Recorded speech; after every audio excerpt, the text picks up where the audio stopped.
بسم اللہ الرحمن الرحیم۔ حضرت محمد صلی اللہ علیہ وآلہ وسلم نے ارشاد فرمایا، جس نے وضو کرنے سے پہلے کلمہ پڑھ لیا، اللہ تعالیٰ ہر وضو کے قطرے کے بدلے اس پر ایک فرشتہ کھڑا کر دے گا جو قیامت تک کلمہ پڑھتا رہے گا، جس کا ثواب قیامت کلمہ پڑھنے والے کو اور سب کو بتانے والوں کو قیامت تک ملتا رہے گا۔ اکثر لوگوں کو شکایت ہوتی ہے ہماری نیند اچھی نہیں ہے اور رات میں کئی مرتبہ ہماری آنکھ کھل جاتی ہے، اس وجہ سے ہماری نیند خراب ہوتی ہے۔ ہم میں سے شاید کوئی بھی ایسا نہیں جو رات میں 1 یا 2 مرتبہ جاگتا نہ ہو، کیونکہ کبھی کسی فکر یا پریشانی کی وجہ سے اور کبھی برا خواب دیکھنے پر بھی اچانک انسان بیدار ہو جاتا ہے۔ کبھی اس چیز کا مشاہدہ کیا ہے کہ رات 3 سے 5 بجے کے دوران آپ کی عموماً آنکھ کھل جاتی ہے۔ یہ سردیوں کے موسم کی بات کر رہا ہوں، اسے لمحے کے دوران آپ اچانک جاگ جاتے ہوں۔ یقیناً بہت سے لوگوں کے ساتھ ایسا ہوتا ہوگا، شاید ہم نے کبھی غور نہیں کیا کہ ایسا کیوں ہوتا ہے، تو آج ہم اسی کے بارے میں بات کریں گے کہ ایسا کیوں ہوتا ہے۔ کون ہے جو اس وقت آپ کو نیند سے جگاتا ہے؟ کون سی وہ مخصوص گھڑی ہے جس سے آپ رات کے وقت جاگ جاتے ہیں؟ کون اس وقت آپ کو بار بار پکار رہا ہوتا ہے؟ اس کی وجہ اتنی خوبصورت ہے کہ آپ بے اختیار سبحان اللہ کہہ اٹھیں گے۔ محترم بھائیوں اور بہنوں، دنیا میں ہر امیر و غریب، نیک و بد کو قدرت کے قانون کے تحت دکھوں اور غموں اور پریشانیوں سے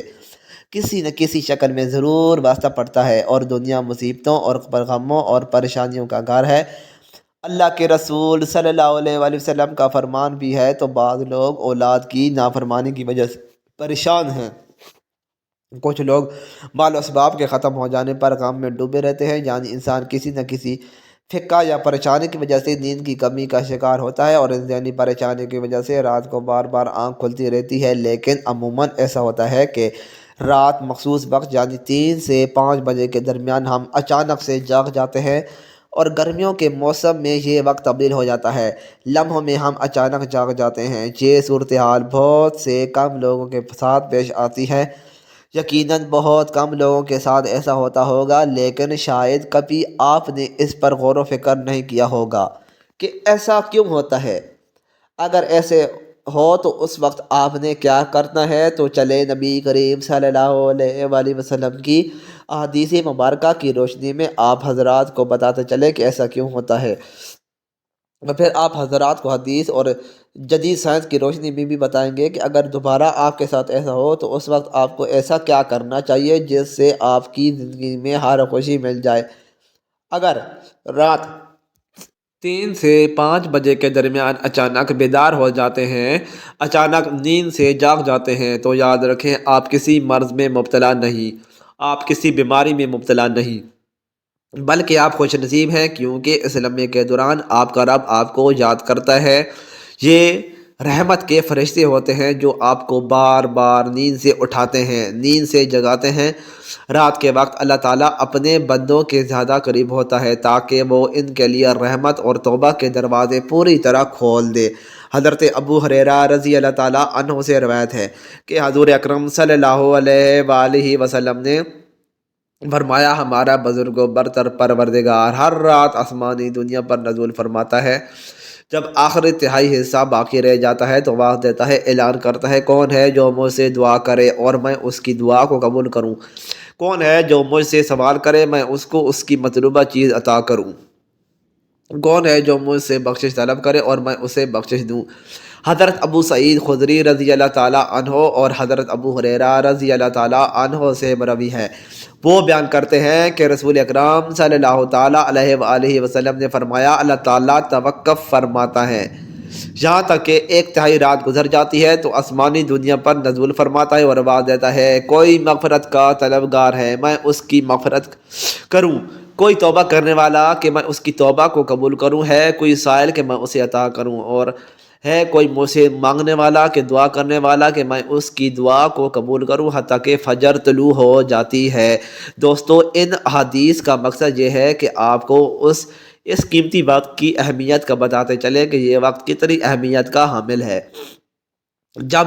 ہمارا مالک، جب ہمارا پروردگار، جب ہمیں پیدا کرنے والا خود ہی ہمیں آواز دیتا ہے کہ مانگ لو مجھ سے جو بھی اس وقت مجھ سے مانگنا ہے، اگر آپ کی آنکھ سردیوں میں 3 سے 5 بجے کے درمیان کھل جاتی ہے تو فوراً اٹھ جائیں اور اپنے رب سے اپنے لیے مانگ لیں، اور ان فرامین کا سائنسی فائدہ میں آپ کو بتاؤں گا۔ کیونکہ ہمارے ہاں بعض لوگ ہر چیز میں سائنس ڈھونڈنے کی کوشش کرتے ہیں، تو ان کو سائنسی وجہ بھی بتا دیتے ہیں۔ اللہ تعالیٰ سے دعا کرتے ہیں کہ اللہ تعالیٰ انہیں ہدایت دے اور اللہ تعالیٰ انہیں سیدھا رستہ دکھائے۔ حضرت سیدنا عبادہ بن صامت رضی اللہ تعالیٰ عنہ سے روایت ہے کہ انہوں نے نبی اکرم صلی اللہ علیہ وآلہ وسلم کو فرماتے ہوئے سنا۔ آپ صلی اللہ علیہ وآلہ وسلم نے فرمایا، جو شخص رات کو جاگ اٹھے اور دعا کرے یا اللہ مجھ کو بخش دے، اس کی دعا ضرور قبول ہوگی۔ یاد رکھیں کہ نماز سے مراد نماز تہجد ہے۔ دوسری حدیث سماعت فرمائیں، حضرت سیدنا ابو سعید خدری رضی اللہ تعالیٰ عنہ سے روایت ہے، نبی کریم صلی اللہ علیہ وآلہ وسلم کو میں نے یہ فرماتے ہوئے سنا ہے، جب تم میں سے کوئی شخص ایسا خواب دیکھے جسے وہ پسند کرتا ہے تو وہ اللہ تعالیٰ کی طرف سے ہے، اسے اللہ تعالیٰ کا شکر ادا کرنا چاہیے، اور اگر اس کے علاوہ کوئی ایسی چیز دیکھی جس سے وہ ناپسند کرتا ہے تو وہ شیطان کی طرف سے ہے، اس کے شر سے پناہ مانگے، اس کا ذکر کسی سے نہ کرے تو وہ اس کو نقصان نہیں پہنچائے گا۔ اکثر دوست برے خواب بیان کر رہے ہوتے ہیں اور تعبیرات پوچھ رہے ہوتے ہیں، تو اس بات کو ملحوظ خاطر رکھیں کہ بہتر ہے کہ آپ برے خوابوں کی تعبیر نہ پوچھیں، اور جب بھی رات کو آنکھ کھلے تو نبی کریم صلی اللہ علیہ وآلہ وسلم کے ان فرامین پر، آپ صلی اللہ علیہ وآلہ وسلم کی ان احادیث پر ضرور عمل کریں اور اپنے رب سے اپنے لیے دعا مانگیں۔ دوستو، قرآن مجید کی صورت میں اللہ تعالیٰ نے اپنے مومن بندوں کی یہ صفت بیان فرمائی ہے کہ وہ رات کے وقت میں تھوڑا عرصہ سویا کرتے تھے اور آخری رات میں مغفرت مانگا کرتے تھے، یعنی گناہوں سے معافی مانگا کرتے تھے۔ دوستو، ہر چیز کے پیدا ہونے کا اور پرورش پانے کا ایک خاص موسم ہوتا ہے۔ ہریالی اور خوبصورتی بہار کے موسم میں دیکھنے کو ملتی ہے۔ اس طرح چاند 29 دن کے سائیکل کے بعد پھر سے نزول لینا شروع کر دیتا ہے۔ اس طرح سردیوں میں رات 3 سے 5 بجے کے درمیان روحانی دنیا کی بہار کا موسم ہوتا ہے، رحمت کے نزول کا وقت ہوتا ہے، اور اللہ تعالیٰ چاہتا ہے کہ بندہ اپنی نیند سے اٹھے اور اپنی تمام خواہشوں کا اظہار کرے۔ اس وقت رب کائنات تمام خزانے بانٹنے کے لیے بےتاب ہوتا ہے، اور سائنسدانوں نے بہت ریسرچ کے بعد، بہت زیادہ تحقیق کے بعد لوگوں کو اس بات سے آگاہ کیا ہے کہ لوگوں کو اس بات سے خبردار کیا ہے کہ صبح سویرے اٹھنے کے بعد سب سے پہلا کام ایکسرسائز کرنی چاہیے، نماز پڑھنی چاہیے، اور جدید سائنس بھی یہی کہتی ہے کہ نماز ایک بہترین ایکسرسائز ہے، نماز ایک بہترین مشق ہے، نماز ایک بہترین ورزش ہے، اور اس کے ہر رکن کے الگ الگ فوائد ہیں۔ نماز سے جسم کی تمام بیماریاں ختم ہو جاتی ہیں، اس لیے نبی کریم صلی اللہ علیہ وآلہ وسلم نے 1400 سال پہلے جو حکم دیا، آج اربوں روپے خرچ کر کے سائنس اس کو سچ ثابت کرنے لگی ہے، لیکن کچھ لوگ اب بھی اسلام میں کیڑے نکالنے پر گامزن ہیں، اب بھی وہ عیب تلاش کرنے کی کوشش کرتے ہیں اور ہمیشہ منہ کی کھاتے ہیں۔ اگر آپ کی اس لمحے آنکھ کھلتی ہے تو ضرور اٹھیے، وضو کیجیے تاکہ آپ اچھی طرح جاگ جائیں اور پاک ہو جائیں، یا کچھ دیر کے لیے لمبے لمبے سانس لیں، زور زور سے ہوا کو باہر نکالیں تاکہ آپ کے جسم سے بیماریاں خارج ہوں۔ چند رکعت نماز پڑھیں، کیونکہ نماز سے آپ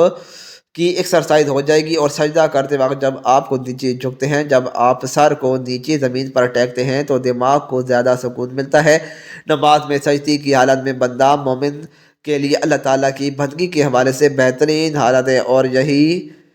دعا کے لیے سب سے موقع ہے، کیونکہ سجدے میں جو بھی دعا مانگی جائے وہ قبول ہوتی ہے، اور ایسا کیوں نہ ہو کسی مومن کے لیے اپنے رب کے سامنے عاجزی اور بے اختیاری کرتے ہوئے اپنی پیشانی کو جھکانا اور اس کے قدموں میں رکھ دینا بہت محبوب ہوتا ہے۔ اس کے نتیجے میں اللہ تعالیٰ اپنے بندے کو بہترین سے بہترین نوازتا ہے اور اپنے قرب کا شرف بخشتا ہے۔ رات کو سردیوں میں 3 سے 5 کے درمیان آنکھ کھلنے کے پیچھے کیا اشارہ ملتا ہے، اور یہ اچھا شگون ہے یا نہیں؟ یہ رات کو 3 سے 5 بجے کے درمیان کا وقت تہجد کا وقت ہوتا ہے۔ اس وقت انسان کی آنکھ کیوں کھلتی ہے؟ تہجد کے بارے میں حق تعالیٰ شانہ کا ارشاد ہے، اور رات کے کچھ حصے میں تہجد پڑھ لیا کرو جو آپ کے حق میں زائد چیز ہے۔ کیا یہ عجب ہے کہ آپ کا رب آپ کو مقام محمود میں جگہ دے؟ یاد رکھیں، یہ مقام محمود ایک خاص مقام ہے جو آپ صلی اللہ علیہ وآلہ وسلم کو نصیب ہوگا۔ مقام محمود مقام شفاعت کبریٰ ہے، جس پر قیامت کے دن فائز ہو کر آپ صلی اللہ علیہ وآلہ وسلم اپنی امت کی بخشش کروائیں گے۔ مذکورہ ارشادات کی روشنی میں مسلمان کو چاہیے کہ رات کو جس وقت آنکھ کھل جائے وضو کر کے 2 رکعت یا 4 رکعت یا 6 رکعت یا 8 رکعت جس قدر طاقت اور فرصت ہو، دل کی رغبت ہو، پڑھ لیا کرے، تہجد کا ثواب مل جائے گا۔ یاد رہے کہ تہجد کے لیے کوئی خاص صورتیں نہیں ہیں، جس جگہ سے یاد ہو اور دل چاہے پڑھ لیا کرے۔ دعا ہے کہ اللہ تعالی ہم سب کو زیادہ سے زیادہ نماز تہجد ادا کرنے کی توفیق عطا فرمائے۔ اللہ تعالی میرا سننا اور آپ کا سننا اپنی بارگاہ الہی میں قبول فرمائے، آمین۔ مزید اچھی ویڈیوز کے لیے چینل کو ضرور سبسکرائب کریں، ویڈیو کو لائک اور شیئر کرنا نہ بھولیں۔ شکریہ۔